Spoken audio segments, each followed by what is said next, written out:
दोस्तों, आज हम लोग पुराना किला ऐतिहासिक स्थल पे हैं।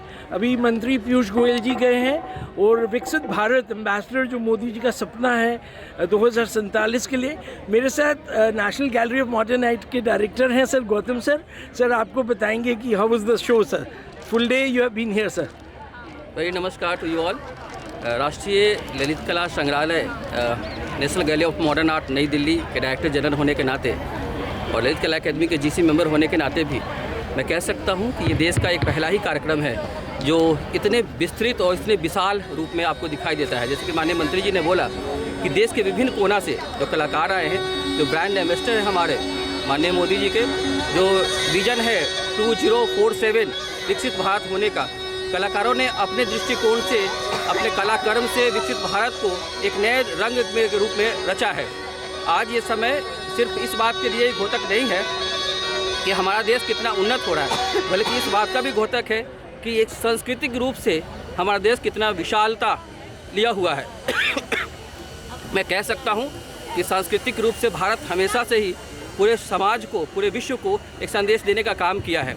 आज विकसित भारत के रूप में जो हमारा विजन है, जो माननीय प्रधानमंत्री का जो विजन है, उसको लेकर कलाकारों ने एक मुहिम उठाई है और national gallery of modern art Lalit कला अकेडमी का ये पहल माननीय प्रधानमंत्री जी के उस पहल को एक ताकत देता है।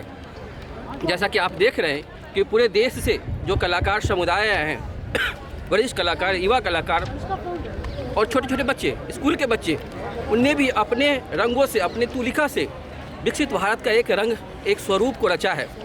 पूरे देश से करीब 300 महाविद्यालय, 300 आर्ट्स गैलरी और अलग अलग छोटे छोटे स्कूल के बच्चे वर्चुअल रूप में हमसे जुड़े हैं।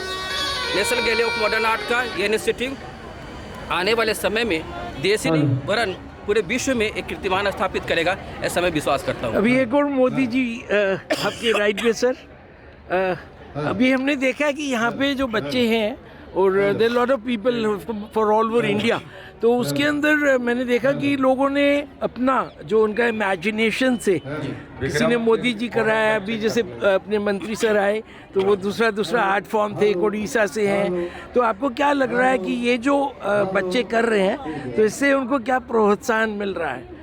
एक्चुअली ये हमारा विजन ही है कि भारत विभिन्नताओं का देश है और भारत में विभिन्न क्षेत्र हैं और क्षेत्र के अपने भाषा, भूषा और उनके खान पान है।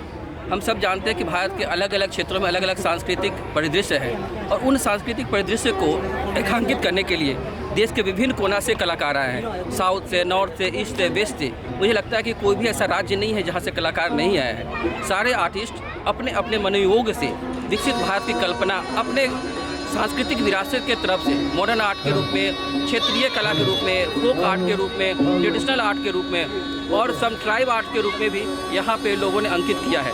तो एक पूरे भारत का जो हमारा स्वरूप है वो एक अलग तरह का डाइवर्सिटी, जी सर, यूनिटी दिख रहा है sir. Diversity and the unity, पूरे देश के अलग अलग विभिन्नताओं में जो एकता छुपा हुआ है वो आज इस कैंप में दिखाई दे रहा है। सर आपका आज्ञा होगा तो एक बार बच्चों से आपके सामने इनका नाम पूछ लेते हैं। जी जी। आप कहाँ से हैं?